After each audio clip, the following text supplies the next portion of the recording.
एक लकड़हारा और उसकी बीवी के बीच बहस हो रही थी।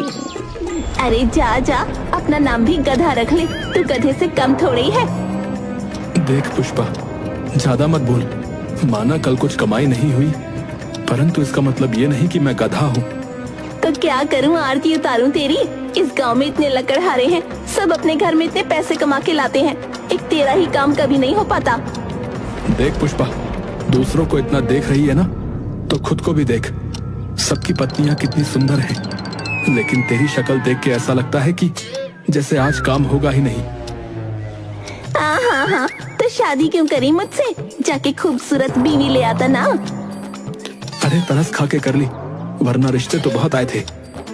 कोई नहीं रिश्ता आया था तेरा, वो तो मेरी ही किस्मत फूटी थी जो मैंने हाँ कर दी तेरे जैसे नालायक के साथ। और तेरी तो सारी नजर मेरे जेवरों पर थी जो तूने शादी के 1 महीने में ही बेच दिए। देख पुष्पा, अब तो कुछ अधिक ही बोल रही है। वो सारे गहने नकली थे। चल इसी मुंह से तूने कबूला तो कि जेवर तूने ही बेचे थे। अब जाके काम कर, कुछ खाने को नहीं है घर में आज। अगर आज खाली हाथ आया तो भूखा सोना पड़ेगा, और अपने गधे का चारा भी लेता आइयो। जाता हूँ।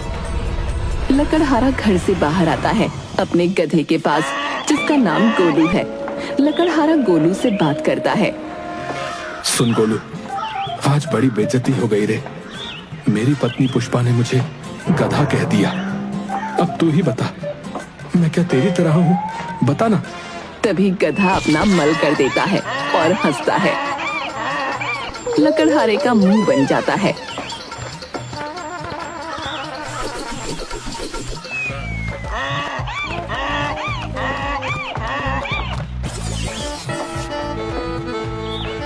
लकड़हारा और उसका गधा घर की तरफ लौटते हुए बातें कर रहे हैं।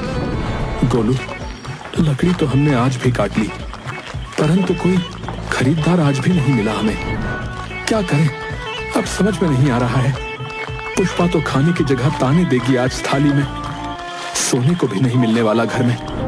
गोलू, क्या तेरे यहाँ सो जाऊं आज मैं? गधा चिढ़ते हुए चिल्लाता है। बेटा, तू भी बड़ा चालाक है।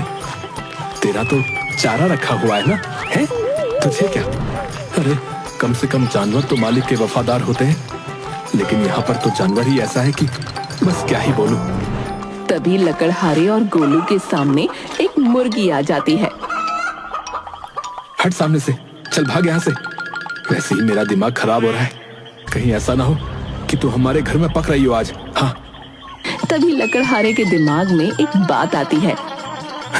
अरे ये तो सही है, आज खाने में मुर्गी बन सकती है। वैसे भी खरीदार तो कोई मिला नहीं, क्यों ना इसी से पेट भर लिया जाए।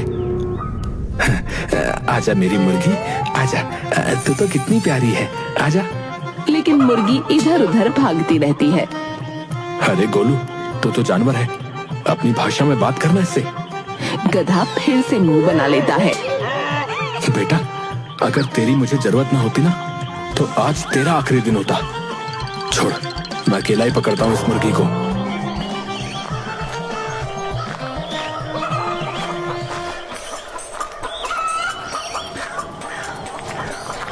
लकड़हारा बहुत कोशिश करता है, लेकिन मुर्गी उसके हाथ नहीं आती। आखिर में मुर्गी गधे के ऊपर आकर बैठ जाती है। बस अब हो गया काम। धीरे धीरे चलते हैं और आज खाएंगे मुर्गी पुलाव। हाँ।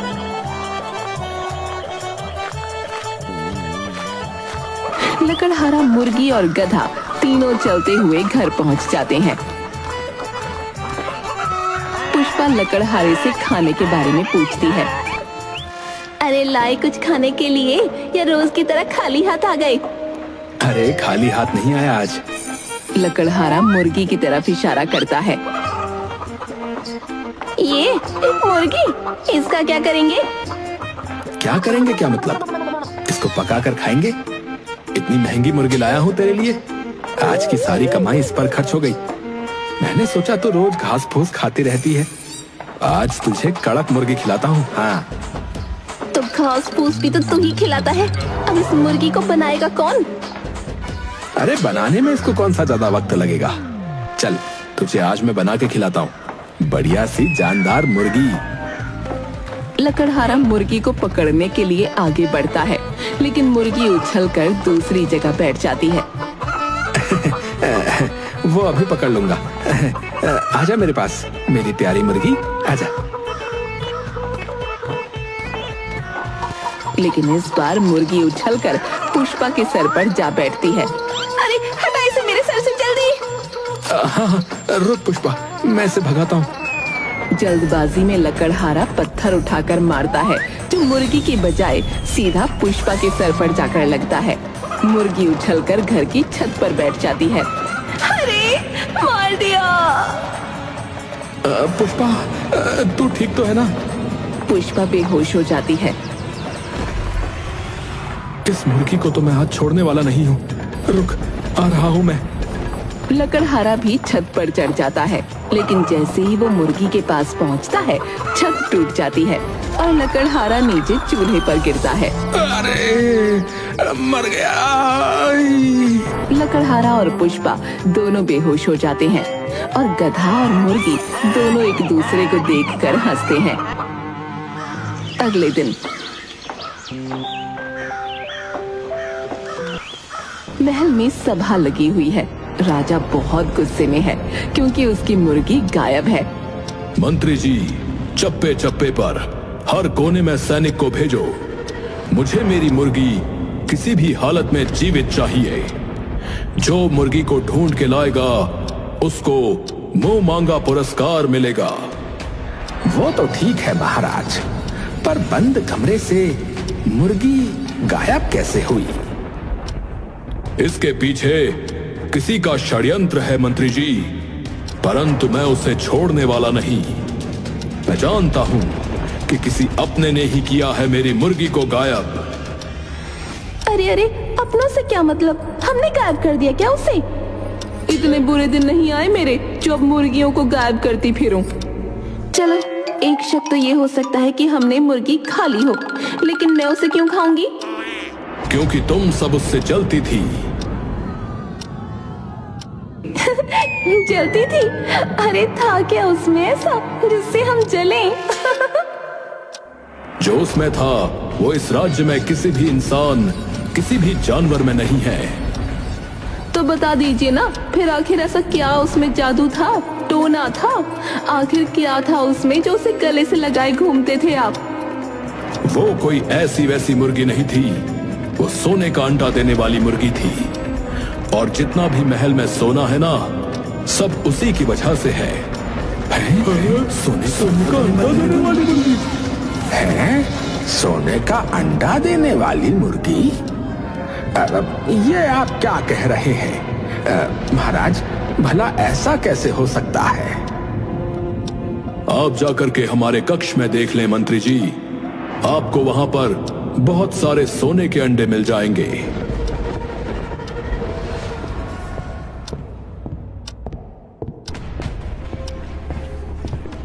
मंत्री कमरे में जाकर अंडे देखता है और हैरान रह जाता है।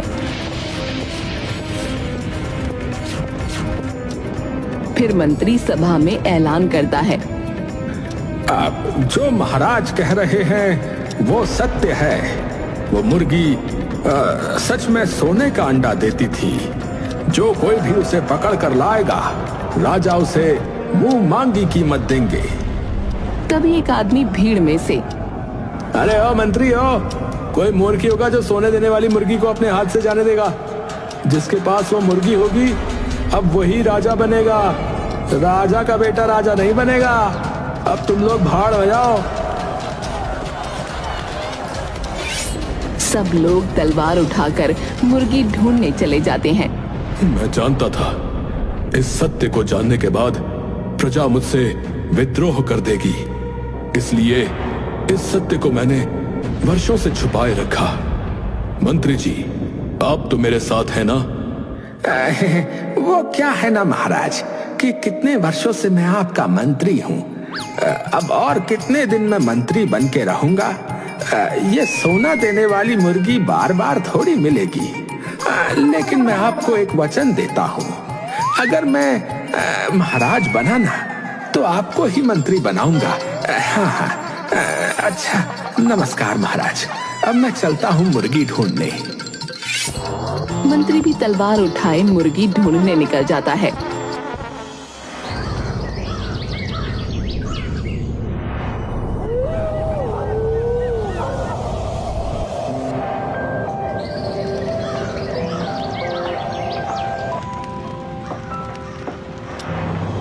पुष्पा और लकड़हारा आंखें फाड़ के सोने के अंडे देख रहे हैं। पुष्पा हैरान होते हुए, ये सच में सोने का अंडा है क्या?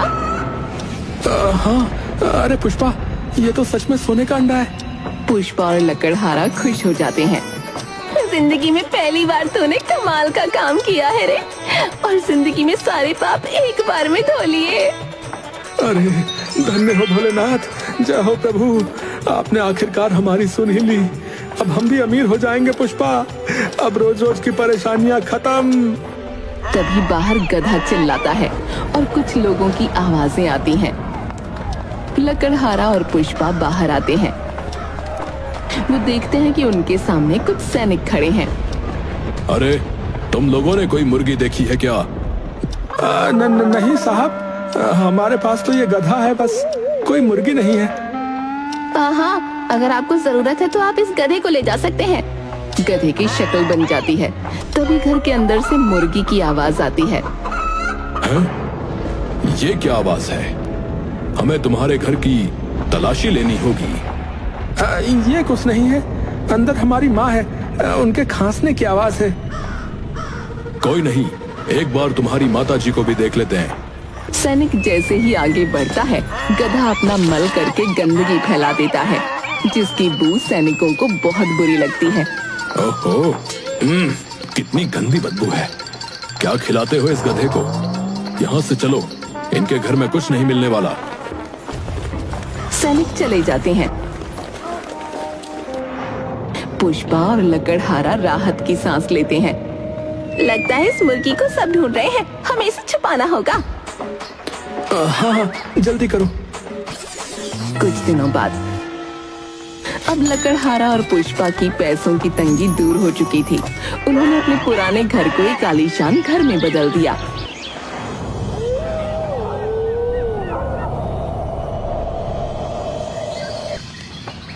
एक दिन राजा साधु के भेष में लकड़हारे के घर आता है।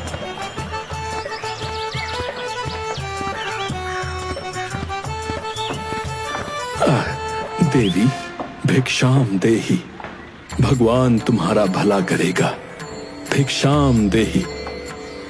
बाबा रुको जरा, कुछ खाने को लाती हूँ। पुष्पा के जाने के बाद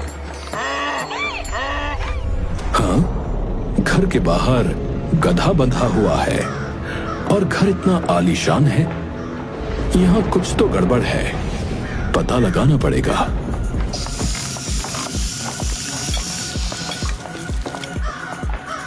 पुष्पा जैसे ही भिक्षा लेकर आती है, राजा चक्कर खाकर गिर पड़ता है। ये क्या हो गया? मुझे चक्कर आ रहे हैं। देवी, क्या मैं तुम्हारे घर में कुछ देर के लिए विश्राम कर सकता हूँ? हाँ बाबा, अंदर चलो।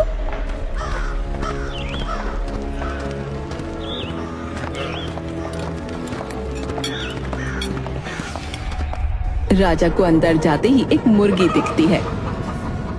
राजा एकदम से होश में आता है। तो यहाँ छुपा के रखी है मेरी मुर्गी। बाबा, ये आप क्या कह रहे हैं? मैं बाबा जी नहीं, मैं इस राज्य का राजा हूँ, समझी?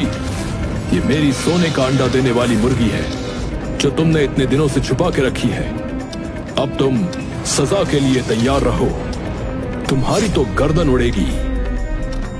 नहीं नहीं राजा जी, आपको गलतफहमी हुई है। आप चाहे तो ये मुर्गी ले जाओ, लेकिन हमारी जान बख्श दो। हमारा निर्णय तुम्हें जल्दी पता लग जाएगा।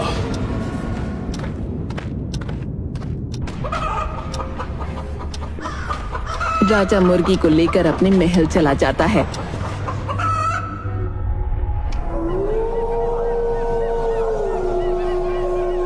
राजा महल में पहुंचने के बाद अपने सैनिकों को आदेश देता है। आज रात मुर्गी को स्वादिष्ट खाना खिलाओ, और जिन्होंने इनको रख रखा था उनकी सजा के लिए फैसला हम कल सुबह बताएंगे। समय पर आ जाना।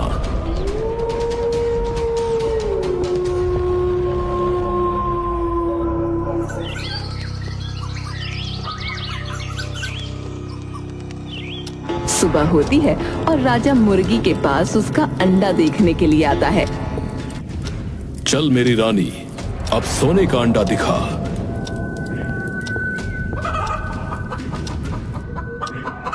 अरे, ये तो एक आम मुर्गी का अंडा है। लगता है ये वो मुर्गी नहीं है। तभी सैनिक पूछते हैं, महाराज, उन लोगों को क्या दंड दिया जाए? उन्हें जाने दो, ये मेरी मुर्गी नहीं है। लकड़हारा नदी किनारे बैठा हुआ है और मुर्गी भी एक जगह अपने सोने के अंडों के साथ बैठी है। तभी उसके पास तीनों रानियां आती हैं।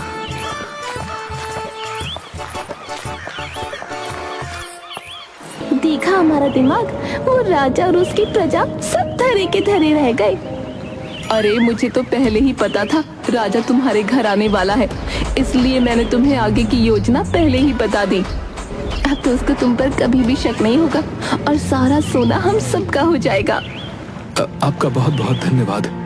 अगर आप हमें पहले नहीं चेताती तो महाराज हमें अपनी सेना द्वारा मरवा देते। रानियां एक साथ, वो छोड़ो, अब हमें हमारा हिस्सा दो। आदमी कितना भी ताकतवर क्यों ना हो, सोने को औरत से ज्यादा प्यार नहीं कर सकता। रानियां और लकड़हारा अपने अपने हिस्से के अंडे हाथ में लेकर चले जाते हैं।